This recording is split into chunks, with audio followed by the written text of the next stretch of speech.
अर्जुन बाण छोड़ते थे तो कर्ण का रथ 10 हाथ पीछे जाता था, और जब कर्ण बाण चलाता था अर्जुन के रथ पर तो अर्जुन का रथ 1 इंच पीछे खिसकता था। तो इस बात पर ठाकुर जी खूब जोर से ताली बजाते, वाह वाह भैया, कर्ण के बल को मान गया।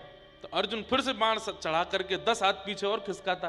ठाकुर जी कहते हाँ अच्छा है, लेकिन जब कर्ण चलाता फिर 1 इंच पीछे खिसकता तो ठाकुर जी ज्यादा बड़ाई करते। तो अर्जुन कहता मैं 10 हाथ पीछे खिसकाता हूं, आप कुछ नहीं बोलते, वो जरा सा खिसकाता है, आप इतनी बड़ाई करते हो। ठाकुर जी बोले समय आने पर उत्तर देंगे। जब महाभारत युद्ध विश्राम हुआ और जैसे ही अर्जुन उतरे, तो अर्जुन का नियम था कि अर्जुन जब रथ से उतरता था युद्ध के बाद में, तो ठाकुर जी पहले उतरते थे और उतरने के बाद में अपने हाथ ऐसे रखते थे रथ के पास और अर्जुन से कहते इस पर पैर रख के उतर जाओ नीचे। तो अर्जुन को एक आध बार तो संकोच हुआ, लेकिन फिर उसको भी आदत सी हो गई, वो रोज ठाकुर जी के हाथ पे ऐसे पैर रख के फिर उतरता। लेकिन आज जब महाभारत युद्ध जीत गए पांडव और युद्ध विश्राम हुआ, अर्जुन बड़ा प्रसन्न। ठाकुर जी ने रथ रोका और रथ रोकते ही ठाकुर जी बोले अर्जुन उतरो। बोले आज वो नियम नहीं चलाओगे, आप उतर के हाथ आगे, बोले आज नहीं होगा, आज तुम खुद ही उतरो। अर्जुन जैसे ही उतरा, अर्जुन के उतरने के बाद ठाकुर जी के दूर जाके खड़े हो जाओ, दूर खड़े हो गए। जैसे ही ठाकुर जी उतरे विस्फोट हुआ और पूरा रथ जल करके नष्ट हो गया। अर्जुन बोला ये क्या हुआ, मैं तो इस रथ को सजाना चाहता था, मैं तो इस रथ को संभाल करके रखता, ये जल क्यों गया, ये विस्फोट कैसा हुआ। ठाकुर जी बोले इतने बड़े बड़े योद्धा कौरव पक्ष के, उन सबके केंद्र बिंदु में केवल तुम्हारा रथ होता था कि इसको तोड़ो, इसको नष्ट करो। अर्जुन यदि मर गया तो महाभारत युद्ध हम जीते ही जाएंगे, लेकिन इन 18 दिनों में एक बाण भी तुम्हारे रथ का बाल बांका नहीं कर पाया। तो इसमें कौन सी बड़ी बात है केशव, अर्जुन बोले। ठाकुर जी बोले बड़ी बात, भीष्म पितामह हरे भरे वृक्ष को यदि क्रोध में देख लेता है ना तो वृक्ष सूख जाता है, एक पत्ता नहीं दिखाई देता उसमें। और भीष्म पितामह किसी वृक्ष को यदि प्रेम भर के देख लेते हैं ना तो वो सूखा वृक्ष भी हो तो हरा भरा हो जाता है, इतना तप है उनके पास। इतने बड़े बड़े योद्धा क्रूर रूप से तुम्हारे रथ की ओर देख रहे थे, फिर भी तुम्हारा रथ नष्ट नहीं हुआ, क्योंकि मैं बैठा था, हनुमान जी बैठे थे ध्वजा पर। आज जब हम दोनों रथ से उतर गए तो उन सबके द्वारा देखी गई वह कुदृष्टि, वह क्रोध दृष्टि एक साथ आक्रमित हुई और तुम्हारा रथ नष्ट हो गया। रही बात तुम कहते हो कि कर्ण का रथ पीछे खिसकता था 10 हाथ, तुम्हारा 1 इंच, अरे तीनों लोगों का भार लेके मैं तुम्हारे रथ पर बैठा हूं, अनंत बलवंत श्री हनुमान जी महाराज ध्वजा पर बैठे हैं, उसके बाद भी कोई तुम्हारे रथ को 1 इंच पीछे खिसका देता है, बहुत बड़ी बात है। यदि मैं ना होता, यदि हनुमान जी ना होते और उस समय यदि कर्ण ने बाण चलाया होता ना, तुम 10 हाथ की बात करते हो, ब्रह्मांड भेदन करके तुम्हारा रथ कहां जाता तुम पता नहीं चलता तुम्हारा। इसलिए अभिमान मत करो। हमें भी यही लगता है, आप सब लोगों का स्नेह देख करके, इतनी संख्या में लोग आते हैं, युवा इतना प्रेम देते हैं, इतना सब लोग स्नेह देते हैं, ये सब देख करके एक सूक्ष्म अभिमान चारों तरफ घूमता रहता है। लेकिन तभी नेत्र बंद करके स्मृति होती है हमारे कृष्ण तुल्य पूज्य पिताजी महाराज की और हनुमान जी तुल्य हमारे पूज्य नाना जी की। ये दो हैं, इसलिए सब चल रहा है, इसलिए सब हो रहा है। हे अर्जुन, तू अभिमान मत करना। अरे लोगों की इतनी, अब बताने वाली बात नहीं पर बता देते हैं, तंत्र मंत्र ना जाने क्या क्या लोग करते हैं और कितना करते हैं आप सोच नहीं सकते। ये कोई मंच से बताने वाली बात नहीं है, लेकिन हमारे परिकर के परिवार के लोग जानते हैं लोग क्या क्या नहीं करते। एक व्यक्ति ने एक ज्योतिषी तो नहीं, ज्योतिषाचार्य तो सब मंगल में होते हैं, किसी ऐसे ही विद्या वाले को 15 लाख रुपए जाके दिए, बोले इनको महाराज जी को कुछ करवाओ। लेकिन ना कोई हम गंडा पहनते हैं, ना कोई हम ताबीज पहनते हैं, गले में भक्तमाल पहनते हैं, मुख पे हरि नाम रखते हैं, सब मंगल में चलता है, सब आनंद होता है। किसकी कृपा से? किसकी कृपा से? गुरु गोविंद की कृपा से, गुरुदेव की कृपा से। इतना सब कुछ लोग षड्यंत्र भी क्यों? प्रेम करने वाले अगर 10,000 हैं तो हो ही नहीं सकता कि अप्रेम करने वाले 100 ना हों। और यदि 10,000 प्रेम करने वाले हैं और कोई अप्रेम करने वाला नहीं है तो शायद आप सपना देख रहे हो, वास्तविकता नहीं हो सकती। वास्तविकता में तो आपसे बैर करने वाले बहुत लोग होते हैं, आपका हित ना चाहने वाले अनेक लोग होते हैं। पर वही बात है, ये जीवन है, ये संसार है। जब तक ठाकुर जी सेवा करा रहे हैं, हमें खूब सेवा करनी चाहिए, आपको भाव से श्रवण करना चाहिए, अहम शून्य हो करके, अहम चित्त में नहीं आना चाहिए। हमने परसों की कथा में बताया, पूतना को क्यों नहीं देखा भगवान ने? क्योंकि वो जो है वैसी नहीं गई, बदल के गई। हम क्यों परिवर्तित कर लेते हैं अपने आप को? नहीं बदलना है। ठाकुर जी की सन्निधि में रहिए, सीताराम सीताराम सीताराम कहिए, जाही विधि राखे राम ताही विधि रहिए। जिस दिन अविश्वास हो गया अपने ठाकुर जी पर, जिस दिन अविश्वास हो गया अपनी वाणी पर, जिस दिन अविश्वास हो गया अपने गुरु पर, और जिस दिन अविश्वास हुआ इस व्यासपीठ पर, ये जितनी नकारात्मक ऊर्जाएं लोग प्रयोग करते हैं सब आ जाएंगी जीवन में। और जब तक विश्वास रहेगा कोई इस बाल बांका नहीं कर सकता, आपका कोई स्पर्श नहीं कर सकता। आइए अब आगे के विषय में चलें। रास बिहार हुआ, तत्पश्चात युगल गीत का सुंदर वाचन सुनाया गया। कंस ने मंत्रियों से कहा कि भाई मेरा शत्रु कृष्ण बड़ा होता जा रहा है, कैसे मरेगा? तभी वहां नारद जी का आगमन हुआ है। नारद जी ने आकर के कहा, बोले कंस, अभी तक तुमने अपने लोगों को उसके गांव में भेजा मारने के लिए, सब मर गए, अब उसको अपने गांव में बुलाओ। अपने गांव में, अपने शहर में सब बलवान होते हैं, इसलिए अभी तक तुमने प्रयास किया, अब उनको तुम यहां बुलवाओ, मथुरा, अपने गढ़ में बुलवा करके उनका वध करो। बोले वो कैसे आएंगे यहां पर? तब नारद जी ने उसको युक्ति बताई, तुम्हारे पास शंकर जी का एक धनुष है, इस धनुष का सुंदर यज्ञ करो और इस यज्ञ का एक मेला करो, उस मेला में एक कार्यक्रम करो। कैसा कार्यक्रम? पुरस्कार वितरण का कार्यक्रम, और उसमें व्रजमंडल के विशिष्ट जनों को पुरस्कृत करो।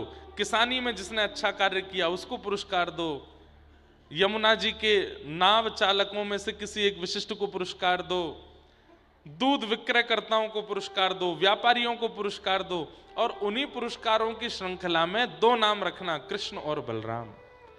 और इन दोनों को पुरस्कार क्यों देना है? तो बोले उसके पीछे कारण बता देना। हमने सुना है इन्होंने ब्रज की बड़ी रक्षा की, बड़े बड़े राक्षस मारे, और इंद्र के कोप होने पर गिरिराज पर्वत उठाया, कालिया नाग को भगाया, इसलिए हम इनको पुरस्कार देना चाहते हैं। इससे 2 काम होंगे, कृष्ण तुम्हारी नगरी में आ जाएगा, और दूसरा, सबके मन में ऐसी भ्रांति है कि राक्षस तुमने भेजे थे, उन्हीं राक्षसों को मारने वालों को पुरस्कार दोगे तो ये भ्रांति सबके मन से निकल जाएगी कि राक्षस तुमने नहीं भेजे थे, नहीं तो तुम पुरस्कार क्यों दोगे? कंस तो चरणों में गिर गया, जय हो मेरे गुरुजी, आपसे अच्छा तो मेरा कोई सोचता ही नहीं है, इतनी बढ़िया आपने युक्ति बताई। नारद जी बोले, मैं तुम्हारा भला चाहता हूं और मैं सदा चाहता हूं कि तुम ऐसे ही प्रसन्न रहो, बस अब परसों तुम्हारे हाथों उस कृष्ण का वध देखना चाहता हूं। कंस इतना भर दिया, कंस बोला, आप बिल्कुल मेरे गुरुदेव, आप बैठिए, देखना मैं क्या करता हूं। नारद जी महाराज कौन है बंधुओं? जैसे हमारे जीवन के स्क्रिप्ट राइटर ठाकुर जी हैं, ऐसे ठाकुर जी की लीला के स्क्रिप्ट राइटर नारद जी हैं। कब कहां क्या करना है नारद जी डिसाइड कर लेते हैं।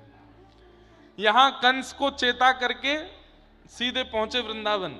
ठाकुर जी गौचारण कर रहे थे, इतने में ही नारद जी दिखाई दिए दूर, तो सखा और ग्वालाओं को दूर छोड़ करके ठाकुर जी बोले, मैं अभी आऊं, और वन में गए और नारद जी को जाके हृदय से लगा, अरे मेरो नारद आयो, मेरो नारद आयो। नारद जी बोले, भगवान कब जाएंगे आप मथुरा? उस दुष्ट कंस को कब मारेंगे आप? उसका वध कब करेंगे? 11 वर्ष निकल गए आपको आए हुए पृथ्वी पर, कब करेंगे अपनी लीला? ठाकुर जी हंस के बोले, अच्छा माँ क्या बोल के आए हो? वहां उल्टी पाठ पढ़ा के आए हो यहाँ के हमसे? अरे वो तो मेरा काम है कि मुझे सब व्यवस्थित करना होता है, पर ये ठीक नहीं है ठाकुर जी। अब आप तो ऐसे ब्रजमंडल में रम गए हो, भूल ही गए कि आपको जाना भी, आगे भी कई लीलाएं हैं। बंधुओं, हमारे व्रज के रसिक जन कहते हैं ठाकुर जी सच में स्तब्ध होकर बैठ गए और सोचने लगे, गहरी सोच में चले गए। नारद जी बोले, क्या हुआ भगवान? बोले, नारद मैं सच में भूल गयो कि मुकु व्रज से जानो है। अरे नारद, मैं अगर व्रज से चलोगो, यशोदा मैया को का हाल होएगो, ये नंद बाबा को का होएगो, ये मधुमंगल, श्रीदामा, तनसुका, मनसुका, धनसुका, सबरी, गैया, श्री किशोरी जी, राधा रानी, ये सब गोपियां ये मुझसे बहुत प्रेम करें, प्रेम नहीं करें, इनके ये असंख्य हैं और इन असंख्यों का प्राण मैं हूं तो ये जीवित हैं। देख मैं तेरे पास मिलवे एकांत में आया हूं, वहां मधुमंगल श्रीदामा व्याकुल रहे होंगे मुंह को देखे बिना। मैं अगर चलो गए व्रज से तो इनको कहा होएगो? नारद जी महाराज बोले, ठाकुर जी का हाथ पकड़ के, पहले ब्रह्मा को संशय हुआ था कि आप भगवान हो कि नहीं हो, फिर इंद्र को संशय हुआ कि आप भगवान हो कि नहीं हो, आज मुझे भी हो रहा है, आप सच में भगवान ही हो ना? ठाकुर जी के नेत्र सजल हो गए। नारद एक काम नहीं हो सकता? बोले, क्या? तुम शंकर जी और ब्रह्मा जी से बात करके ये कह लो कि मेरी जो पदवी है, परब्रह्म की जो पदवी है, उसको कोई और संभाल ले, मैं सदा के लिए व्रज में ही रह जाऊं। ऐसा हो नहीं सकता क्या? मुझे यहां से नहीं जाना। मुझे इतना प्रेम करते हैं सब ब्रजवासी कि पहली बार परब्रह्म होकर के मुझे मोह का अनुभव हो रहा है। मैं इन ब्रजवासियों को छोड़ नहीं पा रहा हूं। सोचिए बंधु, यहां 4 वेदों का अनुष्ठान चल रहा है, पुराणों का वाचन नैमिषारण्य में होता है, सब जगह केवल एक ही बात कही जाती, सब लोग इधर देखिए इधर देखिए, होने दीजिए जो हो रहा है, 1 आध घंटे की बात है बस, ध्यान से सुनो। और सब जगह क्या है? सब जगह एक ही बात कही जाती, चाहे वेद हो, पुराण हो, मानस जी हो, सब जगह एक ही बात है कि संसार से मोह मत करो। मीराबाई कहती हैं, यह संसार पानी ना पीवे, श्रीदामा मोह देखे बिना भोजन ना करे, यशोदा मैया मोह देखे बिना दिन नहीं चालू होवे वाको, मैं चलोगे तो ये कैसे रहेंगे? नारद जी कह रहे हैं, आप सच में भगवान ही हो ना? ये मोह आपको कैसे हो गया? ये आसक्ति आपको कैसे हो गई? ठाकुर जी बोले, नारद इन ब्रजवासियों के प्रेम बंधन में बंध गया हूं मैं नहीं खुल पा रहा हूं इससे। तुम कोई और योजना बना लो, मैं परब्रह्म पदवी का त्याग कर देता हूं। अरे कोई पदवी नहीं है आपकी। नारद जी चिल्लाने लगे, डांटने लगे ठाकुर जी को, पदवी नहीं है आपकी, आपका निर्माण नहीं किया किसने, आपसे सब चलता है, आपसे सब निर्माण हुआ है, आपकी पदवी में कोई और कैसे कैसे बैठ जाएगा? आप परब्रह्म हैं, परमात्मा हैं, सब ब्रह्म हैं, आप परब्रह्म हैं, आप आदि ब्रह्म हैं। क्यों भूल रहे हैं इस बात को? ठाकुर जी कान पे हाथ धर के बोले, मुझे मत बताओ कि मैं परब्रह्म हूं, आदि, मुझे अच्छा नहीं लग रहा ये सुनना। मैं यशोदा को लाला हूं, मैं तो नंद जी को लाला हूं, मैं तो श्री किशोरी जी के हृदय को बिहारी हूं, ये सब गोपीन को प्रेमी हूं, गैयान को चरावे वारो हूं, इन ग्वालान को सखा हूं, मुझको यही पता है, याते ज्यादा मुझको मत बताओ। नारद जी बोले, मुझे घबराहट हो रही है अब, ये क्या हो गया नाथ, आपको कैसे आसक्ति हो गई? ठाकुर जी बोले, ये संसारी प्रेम नहीं है, इन ब्रजवासियों का प्रेम आस्वादन करके देखो नारद, ये ब्रह्म को बांधने की सामर्थ्य रखते हैं, ऐसा प्रेम है इनके पास। तभी नारद जी महाराज ने एक ग्रंथ लिखा, नारद भक्ति सूत्र, और उस नारद भक्ति सूत्र में कहा, बोले प्रेम क्या है, भक्ति क्या है, भाव क्या है? बोले यथा व्रज गोपिका नाम, व्रज की गोपियां बताएंगी। वो तो व्रज सामान्य नहीं है, व्रज साधारण नहीं है, व्रज अद्भुत है। नारद जी महाराज चरणों में गिर गए और चरणों में प्रणाम करके बोले, भगवान अब मैं एक शब्द आगे नहीं सुनूंगा। परसों कंस किसी को भेजेगा और भेज करके आपको मथुरा बुलवाएगा। आप सब छोड़ करके मथुरा जाएंगे, कंस का वध करेंगे और वापस फिर ब्रजमंडल नहीं आएंगे। आगे आपको सांदीपनि विद्यालय जाना है, उसके बाद आपदा का ज्ञान देना है, 16,108 विवाह आदि करने हैं, इतने राक्षसों का वध करना है। अभी तो बहुत क्रिया है नाथ, आप विश्व कल्याण के लिए आए हैं और विश्व कल्याण व्रज में रह के नहीं कर पाओगे। आपको बाहर आना पड़ेगा। और ऐसा कहकर के नारद जी अपनी सौगंध देकर के वहां से अंतर ध्यान हो गए। ठाकुर जी रोने लगे, अब मैं कैसे जाऊं। वो 3 दिन इतनी व्याकुलता में है ठाकुर जी, एक एक के पास जा रहे हैं। मधुमंगल को हृदय से लगाते हैं तो हृदय से लगाए रखते हैं। मधुमंगल के लाला 11 वर्षन में इतनो प्रेम तने पहले कभी नहीं कियो, आजकल काहे गयो। ठाकुर जी एक एक को हृदय से लगा के, एक एक को स्पर्श करके, मानो उसकी स्मृति अपने अंदर ले रहे हैं, उसकी भावनाओं को अपने चित्त में धारण कर रहे हैं कि अब पता नहीं कब मिलेंगे मुझे ये। और परसों का दिन आया, श्री अक्रूर जी महाराज वृंदावन आए और वृंदावन आकर के नंद यशोदा से कहा, आपके बालकों को पुरस्कृत करने के लिए कंस ने मथुरा में बुलाया है। ये खबर सुनते ही सब ब्रजवासी स्तब्ध हो गए, बोले हमारे लाला को कोई पुरस्कार नहीं चाहिए, मथुरा तो बिल्कुल नहीं जाएगा, कंस के यहां तो कतई नहीं जाएगा। सब ब्रजवासी चढ़ गए अक्रूर जी के ऊपर। तब दूर बैठे हुए कृष्ण बलराम मन में सोचने लगे, भैया ऐसे तो हम नहीं जा पाएंगे, कुछ करना पड़ेगा। ठाकुर जी बीच में आए, सब ब्रजवासियों को बैठाए, बोले क्यों क्यों चिल्ला रहे हो, क्यों इतना हल्ला कर रहे हो। सब ब्रजवासी बोले, लाला तेने सुनी ना, कंस पुरस्कार देवे के काजे बुला रहे हो, हमारो लाला जाएगो कंस के पास। ठाकुर जी कमर पे हाथ धर के बोले, क्यों नहीं जाएंगे हम, अभी तुम्हारे बालक को पुरस्कार देना हो तो तुरंत भेज देते, लेकिन मोह पुरस्कार मिलेगो तो सबरे मना कर रहे हो। अरे सब जीवन में यश पाना चाहते हैं, सब कीर्ति पाना चाहते हैं, लेकिन नंद यशोदा के बालकों को यश कीर्ति मिल रही हो तो आप सब ब्रजवासी नाराज हो जाते हो। नहीं नहीं लाला, हम वाह भाव से नहीं कह रहे। अरे लाला तू गलत समझ रहे हो बात को, तो को यश मिले, कीर्ति मिले, पुरस्कार मिले, ये तो हमारा सौभाग्य है। हम तो या मारे कह रहे हैं, तू जाने ना कंस कैसा है। नहीं नहीं नहीं, ये बात नहीं है, मैं सब जानता हूं, आप सब लोग चाहते ही नहीं हो कि मुझको पुरस्कार मिले। अरे आप ब्रजवासियों ने क्या किया, चोर कहकर के बुलाया मुझे, छलिया कहकर के बुलाया मुझे, गौ चरैया कहकर के बुलाया मुझे। ये सब बातें सुनकर के ब्रजवासियों का हृदय फट रहा है। पर ठाकुर जी क्यों बोल रहे हैं, नहीं बोलूंगा, इनको बुरा नहीं लगेगा तो ये मुझे छोड़ेंगे कैसे। बंधुओं, ये भी प्रेम का एक स्वरूप है कि वहां प्रेमी जिसने कभी ऐसी कोई चर्चा नहीं की जिससे आपको कष्ट हो, वो किसी दिन करने लगे तो समझ जाना कि शायद वो इसलिए कर रहा है ताकि आपको कष्ट हो, आपको बुरा लगे, तो आप उसको थोड़ी छूट दे दो जाने की।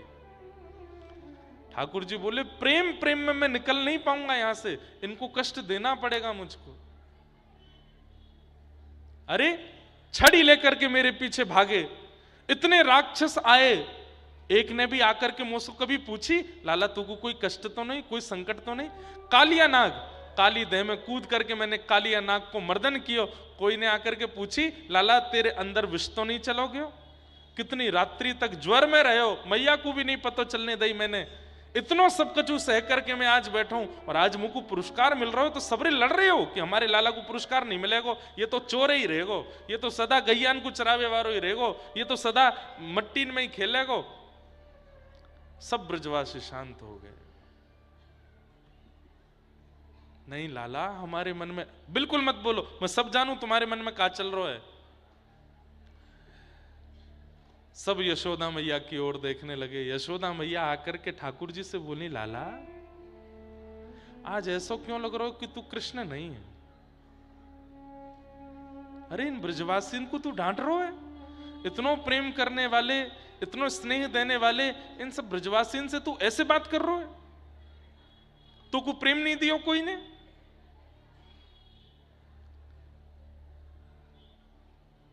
ठीक है, मैं राजी हूं, मेरो लाला जाएगो मथुरा जाके पुरस्कार लेगो, और आप सब लोग भी राजी रहो। देखो भैया, लाला अब छोटो नहीं बड़ो हीरो है, वाकई भी इच्छा है। अब मैया जब राजी हो रही है तो ठाकुर जी रो रहे हैं, क्योंकि वो चाहते तो थे नहीं ना कि ये राजी हों, पर राजी हो गई मैया। यशोदा मैया मुखमंडल पर प्रसन्नता है, ठाकुर जी के वस्त्र लगा रही हैं। लाला सुबह स्नान करके जेवारे वस्त्र पहन लियो, और मां मथुरा में कोई तो सारे मत बोल दियो, नहीं तो बहुत पटेगो। मथुरा बड़ी नगरी है, वो गोकुल ना है, वृंदावन ना है लाला, और मां भूख लगेगो, का खाएगो। मैया मैं कर लूंगो व्यवस्था। नहीं, दाऊ तेरे संग जाएगो, और तू कहेगो एक आध सखा तेरे संग जाएंगे, और मैं ध्यान रखियो। और लाला सुन, रात में तू मेरे बिना तो सोवे ना है, नींद कैसे आवेगी। रात भर मेरो पेट पकड़ के सोवे, नंद बाबा जबरदस्ती कभी ले जा मैं अपने पास, तो रात में रोन लगे, बोले बाबा तुम्हारो पेट बढ़िया ना लगे, मैं तो मैया के पास जाऊंगो। लाला कैसे सोएगो। ठाकुर जी बोले मैया मैं नाए जा रहा हूं। बोले नहीं नहीं नहीं लाला तू जा। सुन मैं एक बात, दाऊ इतकुआ। दाऊ दादा आए, मैया ने अपनी चुनरी दई दाऊ दादा को, बोले रात में याकू ओढ़ के सोयो करियो, सो लाला को यूं लगेगी कि मैया मेरे पास है, सो तू लिपट के सो जाएगा। दाऊ दादा बोले मैया तू इतनी व्यवस्था क्यों दे रही, परसों आ जाएंगे हम, एक रात की बात है मैया। यशोदा मैया बोली तेरे काजे एक रात है, हमसे पूछ लाला, हमको तो ऐसा लग रहा है कि एक रात कितनी बड़ी होगी, कितनी बड़ी होगी। हमारो लाला प्राण धन हमारो कन्हैया जा रो है। पर तू चिंता मत कर, तू पुरस्कार लेके आ। तेने आज सबके सामने यूं कही तो को पुरस्कार चाहिए, तू लेके आ पुरस्कार। ठाकुर जी मैया से लिपट गए, मैया बार बार मत बोले वह बात को, मैंने ऐसे ही कह दी। बोले नहीं लाला अब तू पुरस्कार लेके आ, परसों आ जाइयो। हाँ मैया मैं परसों आ जाऊंगा। रात में ठाकुर जी आलिंगन करके यशोदा मैया के सो रहे हैं।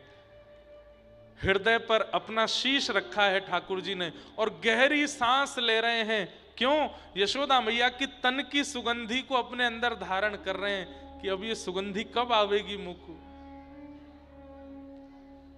अब ये सुख कब मिलेगा मुख को। प्रातःकाल सूर्य उदय हुआ, ठाकुर जी स्नान करके तैयार हुए। आज व्रजमंडल में वैसी चहल पहल नहीं है, आज व्रजमंडल में वैसा आनंद नहीं है। सब मानो जैसे किस विरह में है, जानते हुए भी कि परसों लाला आ जाएगा, फिर भी इतने विरह में है। ठाकुर जी भी जो नित्य चंचल रहते हैं, नित्य उछल कूद ऊधम करते रहते हैं, आज वो भी शांत हैं। नंद भवन का द्वार जैसे ही खुला, क्या देखते हैं, जहां तक दृष्टि जा रही है सब ब्रजवासी खड़े हैं, और एक आवाज भी नहीं आ रही है, केवल अपलक नेत्रों से ठाकुर जी को देख रहे हैं। श्याम सुंदर देहली पे खड़े भये, और सब ब्रजवासी से बोले मैं आ जाऊंगा परसों, तुम सब अपनो ध्यान रखियो। सब ब्रजवासी तब, केवल ब्रजवासियों की ऐसी स्थिति नहीं है। अरे भोर होते ही पक्षी चहकने लगते हैं, आज कोई पक्षी नहीं चहका है। सुबह भोर होते ही गैया सानी करके अपना अपना भूसा पाती है, आज किसी गाय ने चारा नहीं चरा। सुबह होते ही सब बछड़ा बछिया अपनी मैया का दूध पीते हैं, आज कोई बछड़ा बछिया दूध नहीं पी रही है। सब कतार में खड़े हैं और श्याम सुंदर की ओर नेत्रों से अश्रु प्रवाह करते हुए देख रहे हैं। और बंधुओं, बार बार इस बात को कहूंगा, इन ब्रजवासियों का और इन सबका जो विरह है वो किस बात को सोच करके कि एक रात हम कैसे रहेंगे, केवल इसलिए इतने व्याकुल हैं। इनको पता नहीं है कि कन्हैया आने वाले ही नहीं है। केवल एक रात्रि का विचार करके इतने विरह में हैं ब्रजवासी।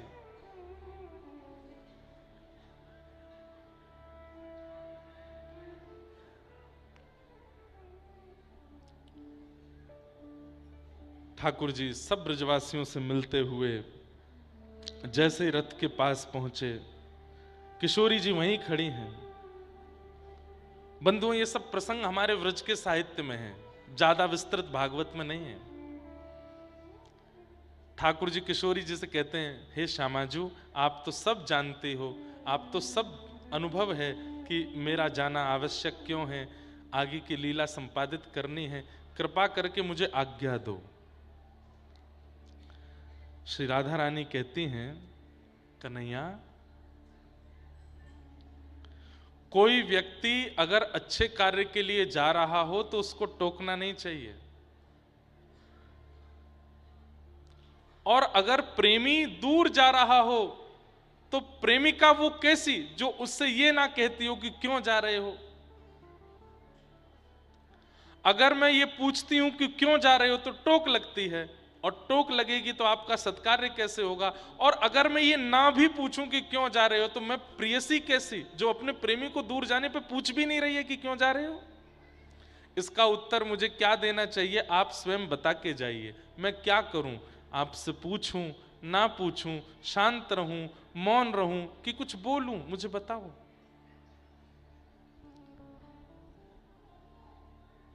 अगर मैं पूछती हूं तो टोक लगती है, और नहीं पूछती हूं तो मैं प्रेयसी कैसी जो प्रेमी के दूर जाने पे एक शब्द भी नहीं बोल रही है। ठाकुर जी कुछ नहीं बोले, चरणों में प्रणाम किया, और श्री किशोरी जी जहां खड़ी थी, जैसे ही ठाकुर जी ने सिर झुकाया, किशोरी जी पीछे हो गई। ठाकुर जी घबरा गए, और किशोरी जी की बस वो चरण रज को लेकर के ठाकुर जी ने अपने पास रख लिया, माथे पे लगाया। नेत्र लाल पड़े हैं श्याम सुंदर के, नेत्रों से अश्रु प्रवाह पी रहे हैं। बंधुओं, मैं कभी कभी एक बात कहा करता हूं कि ब्रजवासी विरह में हैं, पर ब्रजवासी रो तो लेते हैं, ब्रजवासी बोल तो देते हैं। हमारी श्रीमती राधा रानी वो विरह में है, पर कभी कभी गोपियों के बीच बैठकर के अपनी चर्चा कर तो लेती हैं, रो तो लेती हैं। पर श्याम सुंदर वो जब से मथुरा गए हैं, जितना विरह होता है, जितना रोना आता है, एकांत में रहते हैं, किसी के सामने रोते नहीं, और कोई देख भी ले तो तुरंत हंसने लगते हैं, मुस्कुराने लगते हैं। बंधुओं, यदि कष्ट होने पर कोई व्यक्ति रो लेता है, कष्ट होने पर कोई व्यक्ति बोल देता है, तो इसका मतलब वो अपने कष्ट को हल्का कर रहा है। लेकिन कोई व्यक्ति रो नहीं रहा, बोल नहीं रहा, इसका मतलब वो कष्ट परिपूर्ण उसके चित्त में है, वो किसी को नहीं साझा कर रहा है। मेरी दृष्टि में इस विश्व में सबसे कठिन विरह यदि किसी ने सहा है तो वो श्री कृष्ण ने सहा है। हंसते हुए सहा है, बिना रोए सहा है, बिना बोले सहा है। ठाकुर जी रथ में आरूढ़ हो गए, सब ब्रजवासी अपलक नेत्रों से ठाकुर जी की ओर देख रहे हैं। तभी अक्रूर जी महाराज ने जाकर के यशोदा मैया से चर्चा की, और मैया से जाकर के कहा, मैया आपसे एक भागवत जी में वर्णन आता है, गोपियां और यशोदा मैया कह रहे हैं, अरे इसका नाम अक्रूर किसने रखा, इससे बड़ा क्रूर कोई नहीं है जो हमारे प्राणों को हमसे दूर लेकर के जा रहा है। तभी यशोदा मैया को थोड़ी चेतना आई, रक्त संचार चलने लगा, श्वास चलने लगी, तो अपने भवन से निकल करके दौड़ी और रथ के पीछे दौड़ती हुई कह रही हैं, अरे लाला रुक, अरे कन्हैया रुक, नेक मुंह से बात करके जा। मैया की आवाज सुनते ही ठाकुर जी चलते रथ से कूद पड़े। यशोदा मैया को अंक में भर लिया। यशोदा मैया ने कान में जाकर के सीधे पहले एक बात कही, लाला तू देवकी को लाला है, तू मेरो लाला नहीं। ये बात सुनते ही ठाकुर जी की जो स्थिति हुई, उस स्थिति से यशोदा मैया को प्रमाण मिल गया कि अक्रूर ने गलत नहीं कहा है, सत्य है। एक मां के लिए कितनी वेदना की बात है, इतनी बड़ी अवस्था होने पर मां को पता चले कि बालक उसके नहीं, और वो भी कृष्ण जैसा बालक। ठाकुर जी के एक एक रों का स्पर्श करते हुए, सर्वांगीण अंग को छूते हुए यशोदा मैया ने जैसे ही चरण छुए, ठाकुर जी लेट गए। मैया ये मत करे, ये कहा कर रही है? बोले लाला मैं तो सब प्रार्थना कर रही हूं, दो बात मेरी माने को। अरे मैया अक्रूर झूठ बोल रहा, तू बाकी बात मत मान। बोले मैं जान गई हूं सत्य क्या है, बस मुंह को दो बात बता के जा, मैं किसी को नहीं पता चलने दूंगी, पर दो बातन को मुंह को वचन दे के जा। बोले क्या? पहली बात, आज के बाद कभी देवकी सो यो मत कहियो कि यशोदा ने मुकु मारो, मुकु बांधो, मेरे संग ऐसी ऐसी करी, मेरे पीछे छड़ी लेकर के भागी, मुकु डांटो करती, मुकु उखल से भरी धूप में बांध दियो, मेरी शिकायत मत करियो देवकी सो, नहीं तो जीवन भर देवकी मुकु कोसती रहेगी। मैंने अपनो बालक सुरक्षा के काज भेजो और यशोदा ने अधिकार समझ करके ये सब कियो। लाला मैंने यहाँ मारी क्यों? क्योंकि मुकु पतो ही नहीं कि तू देवकी को लाला है। और दूसरी बात, तू भले ही देवकी को लाला है, पर मेरे लिए तो जीवन पर्यंत तू ही मेरो लाला है, और कोई तेरो स्थान नहीं ले पाएगो लाला। अब ये यशोदा नंद भवन से बाहर कभी नहीं जाएगी, क्योंकि मेरे लाला ने ऐसी लीला नंद भवन में करी है, उन्हीं को चिंतन करके मैं वहीं जीवन व्यतीत करूंगी पूरा। और मैं कभी तेरे सामने रोऊंगी नहीं या मथुरा आकर के ज्यादा गिड़गिड़ाऊंगी नहीं, वासे देवकी को तो को कहीं कष्ट नहीं हो। लेकिन लाला मेरी एक बात मान के जा, तो सो प्रार्थना कर रही हूं, पूरा जीवन निकालूंगी मैं, लेकिन जब तो को खबर पहुंचे कि यशोदा के प्राण जाने वाले हैं, बस वह समय मेरे पास आ जाए। लाला तो को देखते देखते, अपने अपने अपने कान कुंवर को देखते देखते, अपने लाला को निहारते निहारते, और तेरी इच्छा होगी तेरी गोद में सर रख लूंगी और तेरो ये सुंदर सो मुखमंडल देखते हुए अपने प्राण त्याग दूंगी। लाला यही मेरी इच्छा है और मेरी कोई इच्छा नहीं। तू जीवन भर मेरी सुध मत लीजियो, पर अंतिम समय मेरी नेक सुध ले लियो लाला। और ऐसा कहते कहते यशोदा मैया मूर्छित हो गए।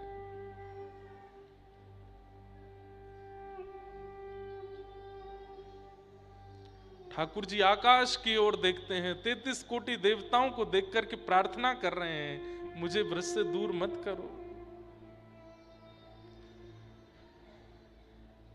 सब गोपी ग्वाल दौड़े आए, ठाकुर जी ने कही मैया को संभालो और तुम सब भी अपना ध्यान रखो, मैं आ जाऊंगा। वृंदावन को दंडवत प्रणाम किया, साष्टांग वृंदावन को प्रणाम करके संपूर्ण रज को अपने तन पर लगा करके श्री ठाकुर जी रथ पर बैठ गए और श्री मथुरा को प्रस्थान कर गए।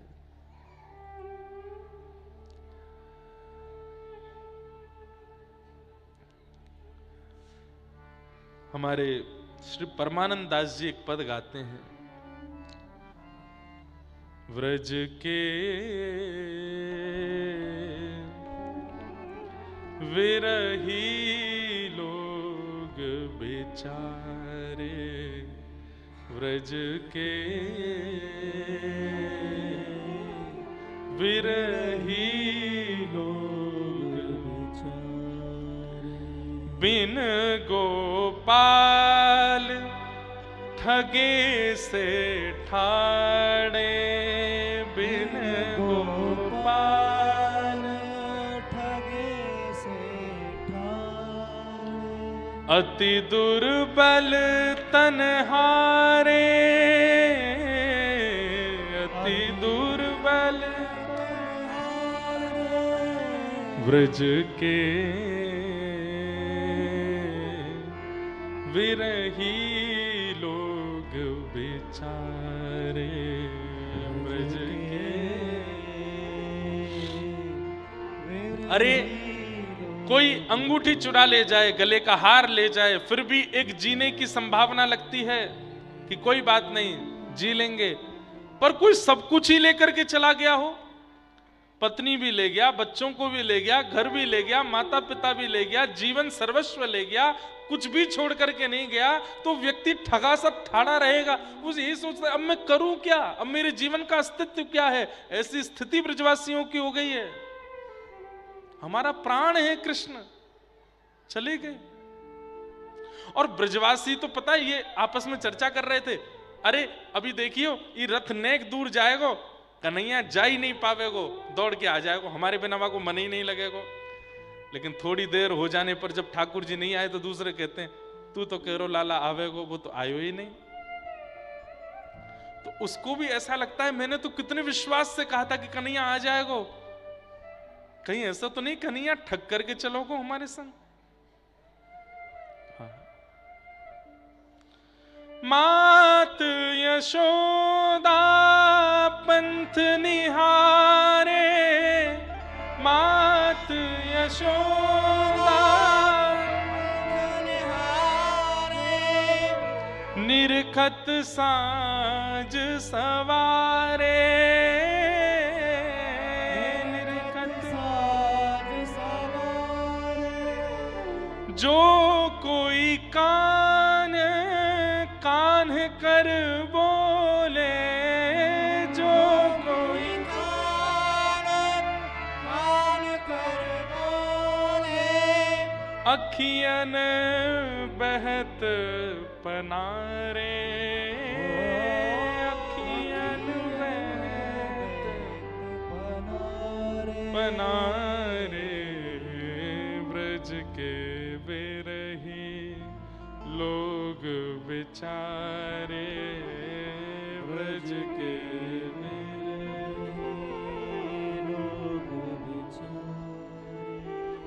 ब्रज के बिरही लोग बेचारे, ब्रज के बिरही।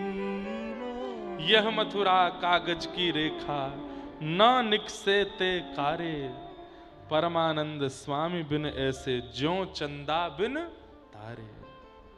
जैसे चंद्रमा के बिना तारे नहीं दिखते हैं, ऐसे अब कृष्ण के बिना हमारा अस्तित्व क्या है। चले गए श्याम सुंदर।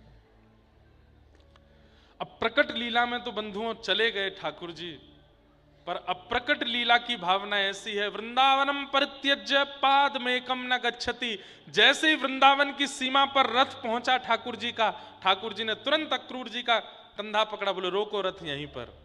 ध्यान से सुनिएगा इस लीला को। अक्रूर जी बोले क्या बात है? यमुना स्नान करना है। अक्रूर जी के मन में एक संशय चल रहा था, ठाकुर जी को देख करके छोटा सा जरा सा बालक है, ये कंस को मार पाएगा? उस संशय का भी निवारण करना था ठाकुर जी को, और एक लीला भी करनी थी। तो ठाकुर जी ने क्या किया, यमुना जी के तट पर तुरंत रथ रुकवाया। जहां वृंदावन की सीमा खत्म होती है ठीक वहीं ठाकुर जी ने रथ रुकवा। आज भी है अक्रूर घाट वृंदावन में, बिल्कुल ज्यादा लोग वहां पहुंच नहीं पाते, जंगल के अंदर है अक्रूर घाट। तो वहां ठाकुर जी ने रथ रुकवाया, और रथ रुकवा करके ठाकुर जी बोले हम यमुना स्नान करने जा रहे हैं।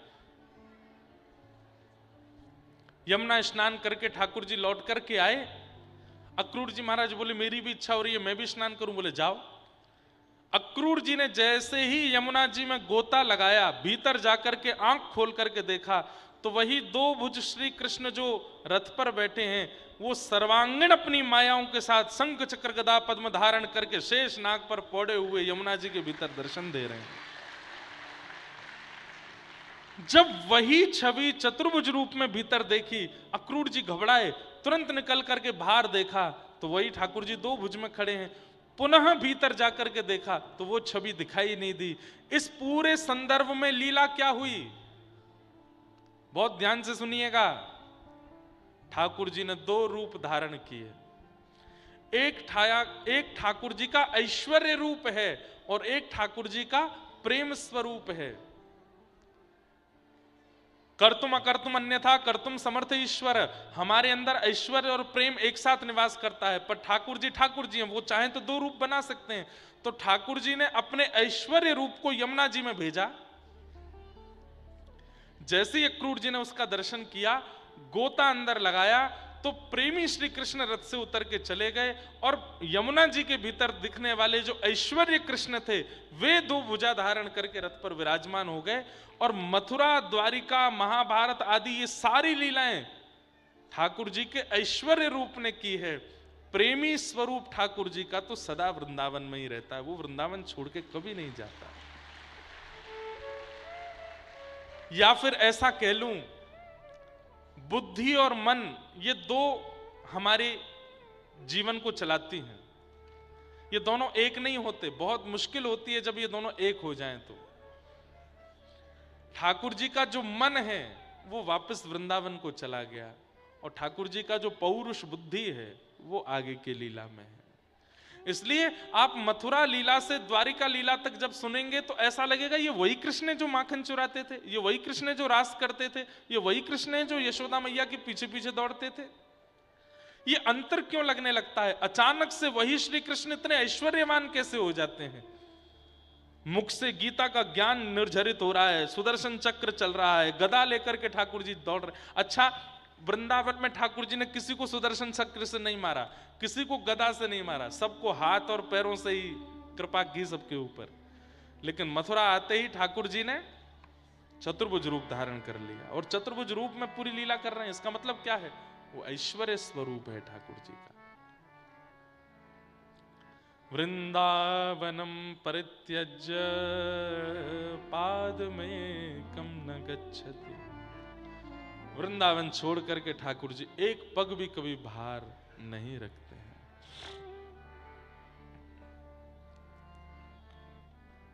ठाकुर जी मथुरा गए,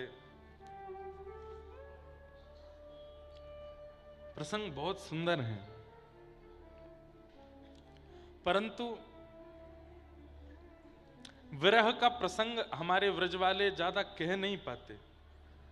हम तो कह भी लेते हैं पर व्रज वाले मना करते हैं, बोले ठाकुर जी वृंदावन से बाहर गए, ये बात ज्यादा कहनी नहीं मंच से। ठाकुर जी मथुरा गए, मथुरा जाकर के कुबल्या पीड़ हाथी का उद्धार किया, दर्जी का उद्धार किया, कुब्जा का उद्धार किया, मल्लों के साथ युद्ध करते हुए आसन पर विराजमान कंस को उठा करके पृथ्वी पर पटक दिया, कंस का वध कर दिया। बोलो कंस मर्दन भगवान की। कारागृह में जाकर के मैया देवकी को मुक्त किया। देवकी मैया हृदय से लगा करके लाला से कहती है, अब मोह छोड़ के मत जाइयो। ठाकुर जी बोले कहीं ना जाऊंगा मैया, तेरे संग ही रहूंगा। ठाकुर जी ने इच्छा प्रकट करते हुए वसुदेव जी से कहा, अब मुकु पढ़वे जानो है। और श्री वसुदेव जी ने कुछ दिनों बाद ठाकुर जी को सांदीपनी उपाध्याय जी के यहाँ पर पढ़ने के लिए भेजा, और अवंतिकापुरी यानी कि उज्जैन में आकर के ठाकुर जी ने सांदीपनी उपाध्याय जी से अध्ययन किया। वहीं ठाकुर जी को सुदामा नाम के मित्र की प्राप्ति हुई। इतनी सुंदर कथा है कि सुदामा जी से मैत्री कैसे हुई ठाकुर जी की। सुदामा जी ने देखा ये लाला कन्हैया कोने में बैठो रहे, कछु बोले नहीं चाले नहीं, पूरे दिन खिड़की से बाहर देखते रहे।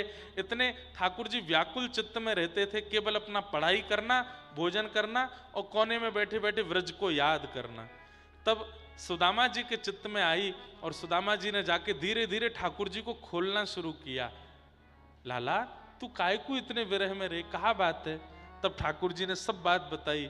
मैंने यशोदा मैया के संग ठीक नहीं कियो, उनको छोड़ के आएगो, मैं ब्रजवासी को छोड़ के आएगो, मैं मधुमंगल श्रीदामा सबको छोड़ के आए गयो।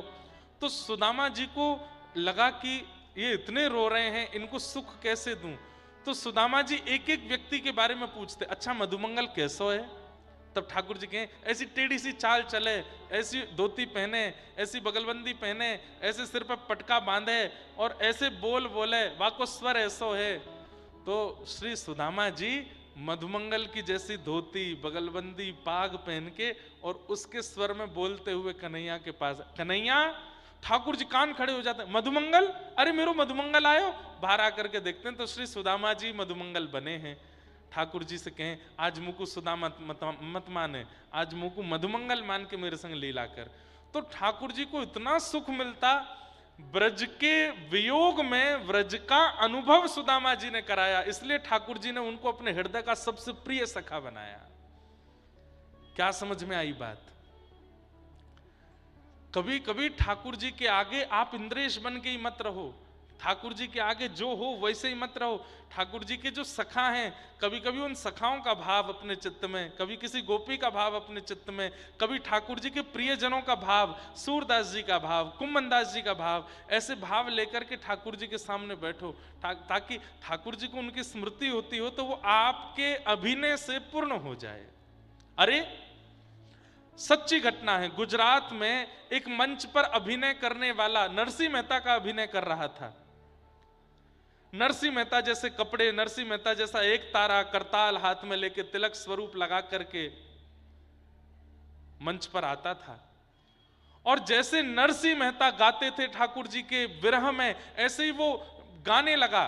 वो तो अभिनय कर रहा था, पैसे ले रहा है नरसिंह मेहता का रोल करने के लिए, लेकिन इतने भाव से पुकारा ठाकुर जी को, इतने भाव से पुकारा। आज अपना अभिनय पूर्ण करके अपने पैसे लेकर के जल्दी में था, पत्नी ने कहा था जल्दी आ जाना, तो वस्त्र उतारना भूल गया, उन्हीं वस्त्रों में घर जा रहा था। तभी वो क्या देखता है, छम छम छम छम छम पीछे से आवाज आ रही है, चंदन की सुगंधी आ रही है, दिव्य तेज आ रहा है। उसने कहा कहीं भूत प्रेत तो मेरे पीछे नहीं पड़ गए। उसने जैसे थोड़ी दूर जाकर के दौड़ लगाई तो पीछे से छम छम छम भी जोर जोर से होने लगी। बड़ी मुश्किल से जाकर के एक वृक्ष के पीछे छुप गया, और वहां की आड़ से जैसे ही देखा तो क्या पाया, शंख चक्र गदा पद्मधारी ठाकुर जी उसके पीछे पीछे चल रहे हैं। और जैसे ही वो छुप गया, ठाकुर जी ढूंढ रहे हैं, अरे नरसी, अरे मेरे नरसी, तू कहां चलोगे हो मेरे नरसी। वो व्यक्ति सामने आ गया, बोले मैं नरसिंह मेहता नहीं हूं। ठाकुर जी दौड़ करके गए, हृदय से, अरे तू तो नरसी है, तू झूठ काहे को बोला नरसी नहीं, तू मेरा नरसिंह मेहता है। भगवान मैं नरसिंह मेहता नहीं हूं, मैं अमुक नाम का व्यक्ति उस गांव में रहता हूं, मैं तो केवल अभिनय करता हूं, मंच पर जाकर के मेरा अभिनय करने का मेरा काम है, आज नरसिंह मेहता बना था। इतना बताते ठाकुर जी अंतर ध्यान हो गए वहां से। वो इतना संकोच और इतनी चिंता और इतने विरह में चला गया। मैंने एक दिन अभिनय किया नरसिंह मेहता का, उनके जैसा तिलक स्वरूप और आवरण बना करके घर की ओर जा रहा था, तो ठाकुर जी प्रकट हो गए। यदि जीवन ही नरसिंह मेहता जैसा बना लूंगा तो ठाकुर जी मेरे जीवन में आ जाएंगे। उसके बाद बहुत प्रयास किए उसने, लेकिन ठाकुर जी नहीं आए। लेकिन इससे एक बात सिद्ध हो गई कि कई बार जब भक्त भेष, भक्त भाव, भक्त बुद्धि जब हम लोग धारण कर लेते हैं, तो ठाकुर जी को भी हम कौन है ये नहीं याद रहता। उनको लगता है ये मेरो भक्त ही है, ये सूरदास ही है, ये कुंभनदास ही है। और ठाकुर जी क्या पता हमारी योग्यताओं से तो हमारे पास नहीं आएंगे, पर उनके भाव से अगर हम कभी बुलावें तो क्या पता श्याम सुंदर आ जाए। इसीलिए मीराबाई के पद गाते हैं, इसीलिए सूरदास के पद गाते हैं, इसीलिए सब भक्तों के पद गाते हैं। हम पुकारेंगे तो ठाकुर जी नहीं आएंगे, पर उनकी कहानी लेकर के पुकारेंगे, क्या पता ठाकुर जी आ जाए।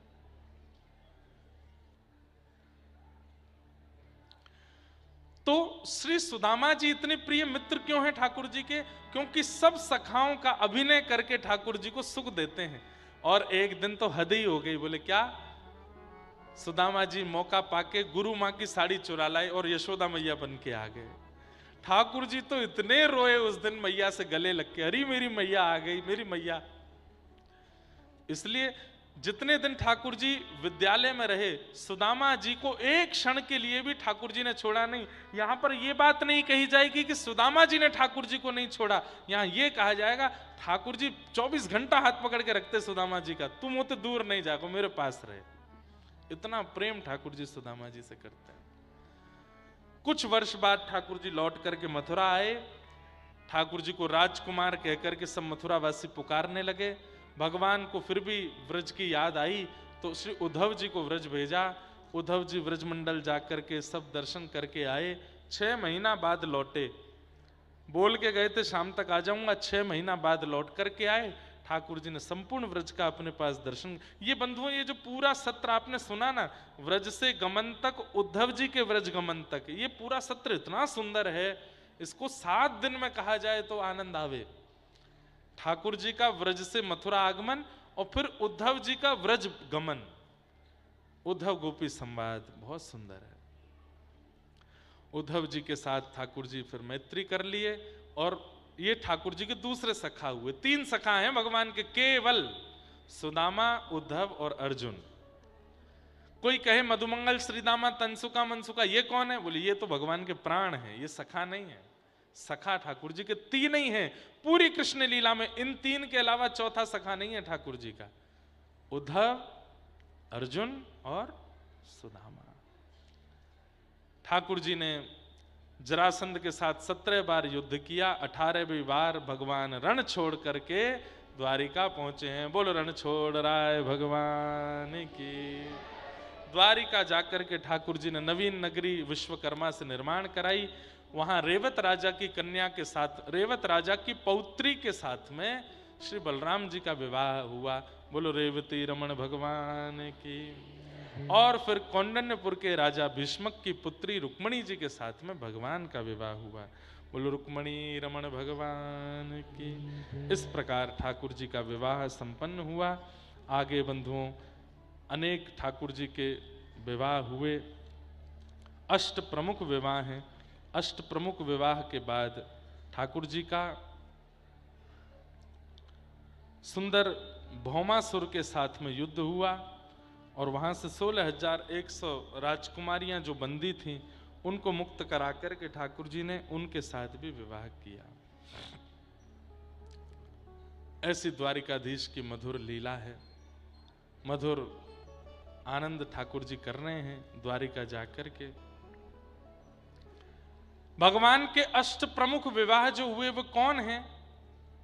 पृथ्वी, अग्नि, जल, वायु, आकाश, ये पंच तत्व बाहर के और चार तत्व हमारे भीतर हैं, मन, बुद्धि, चित्त और अहंकार। उसमें से चित्त तत्व जो है वो भगवान स्वयं ही हैं, इसलिए उनको हटा दिया जाए तो भीतर के 3 तत्व, बाहर के 5 तत्व, हमारे बाहर 5 तत्व हैं, भीतर 3 तत्व हैं। इन्हीं 8 से ठाकुर जी का विवाह हुआ। पृथ्वी, जल, अग्नि, वायु, आकाश, मन, बुद्धि और अहंकार, ये भगवान की अष्ट पटरानियां हैं। अब इसमें थल स्वरूप यानी कि पृथ्वी का स्वरूप किसका है? श्री सत्यभामा जी का। इसलिए कथा आती है कि भौमासुर का वध करने के लिए जब भगवान जा रहे थे तो सत्यभामा को संग लेके गए। क्यों? वो भूमि का ही बेटा है।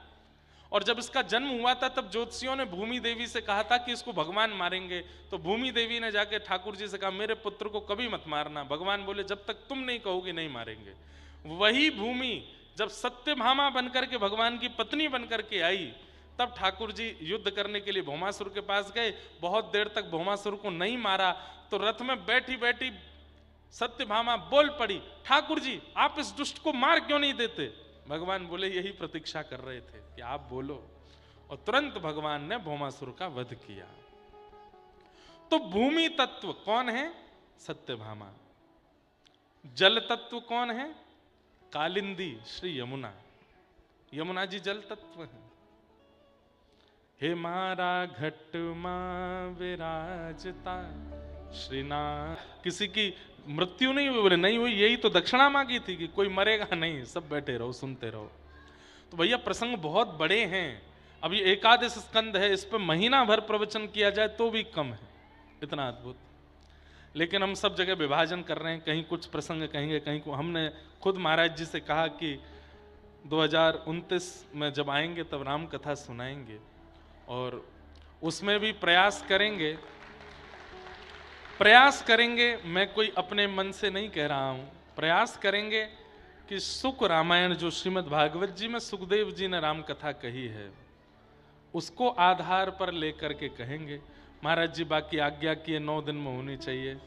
हम महाराज जी बड़ी विडंबना में हैं क्योंकि लगभग अब कथाएं सब संतों के यहाँ ही हैं और संतों को हम मना नहीं कर पाते हैं। आपके यहाँ कथा विश्राम करके जाएंगे 7 से कब तक होगी? 12, 7, 8, 9, 10, 11, 12, 13 तक। और 15 तारीख से हमारे पूज्य रामानुज गुरु जी का उत्सव वृंदावन में हर वर्ष होता है। हर वर्ष 15 दिसंबर से नियमित है, 21 दिसंबर तक हम कथा कराते हैं। इसमें पूज्य मलुक पीठ वाले महाराज जी 2 बार कथा कह चुके, 2 बार हमारे पूज्य श्री जगत गुरु रामभद्राचार्य जी महाराज कथा कह चुके, 2 बार पूज्य श्री राघवाचार्य जी महाराज कथा कह चुके, 1 बार श्रीधराचार्य जी महाराज, 1 बार परम पूजनीय श्री गोलोक धाम निवासी श्री राजेश रामायणी जी कथा सुना चुके, 1 बार श्री रामानंदाचार्य जी अयोध्या के, पूज्य श्री श्याम सुंदर पारासर जी महाराज, सबकी कथाएं हुई। गत वर्ष कथा नहीं हो पाई थी क्योंकि विवाह का क्रम घर में लाल जी का भी हुआ, लाल जी के लाल जी का भी हुआ, तो इसलिए फिर उन दिनों में भागवत जी का पाठ हुआ। इस वर्ष कथा क्रम है और 15 से 21 दिसंबर तक अभी निश्चित नहीं हुआ है, इसलिए मैं व्यास जी का नाम तो नहीं बोलूँगा, पर विशिष्टतम महापुरुष की कथा वृंदावन में है। तो हर वर्ष महाराज जी वो कथा का क्रम रहता है, इसलिए तो 7 दिन में ही हम पूरी कर जाएंगे, और पूरी तो कभी होनी नहीं है, लेकिन जितना भाव होगा सुनाएंगे।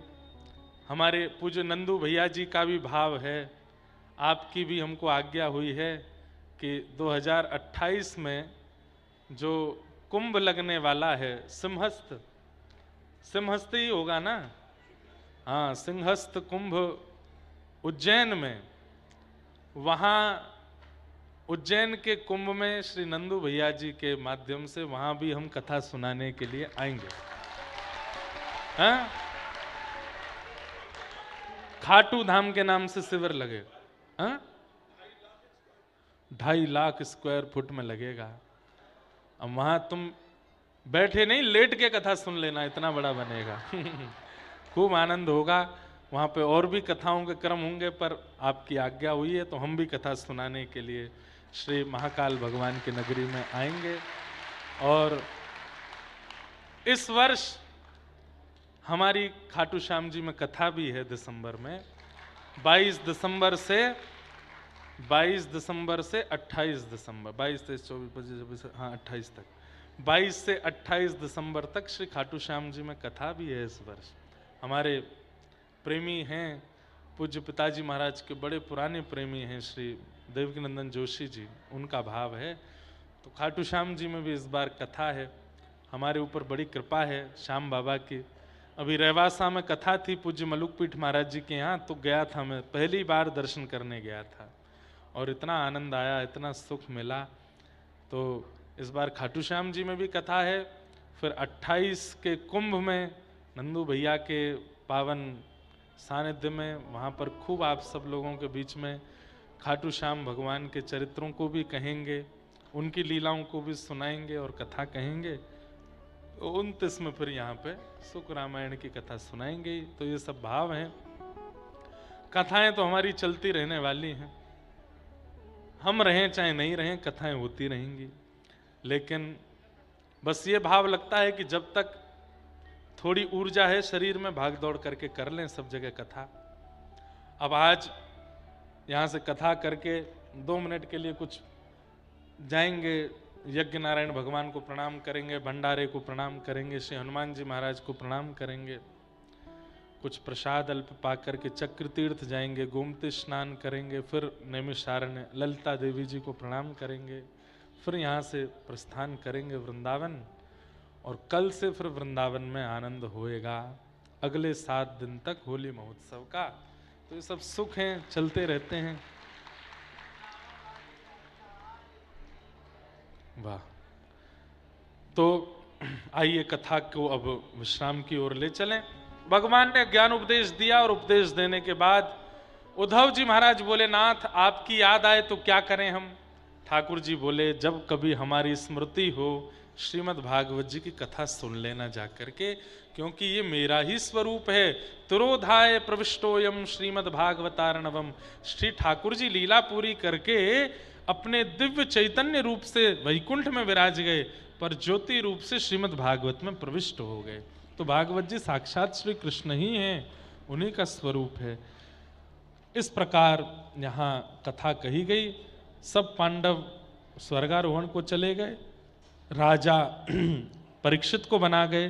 परीक्षित जी महाराज आखेट को वन में गए, एक संत अपराध बना जिसके कारण 7 दिन में मरने का श्राप लगा। सुकाचार्य जी की सन्निधि में 7 दिन कथा सुनी। आज 7वां दिन। श्री सुखदेव जी बोले, त्वम तु राजन मरिष्येति पशु बुद्धिम इमाम जही। तुम मरोगे, ये पशु बुद्धि अपने चित्त से निकालो। हमारी मृत्यु नहीं होती बंधुओं, शरीर की मृत्यु होती। मैं तत्व जो मेरे अंदर है, आपके अंदर है, वो जीवित ही रहता है।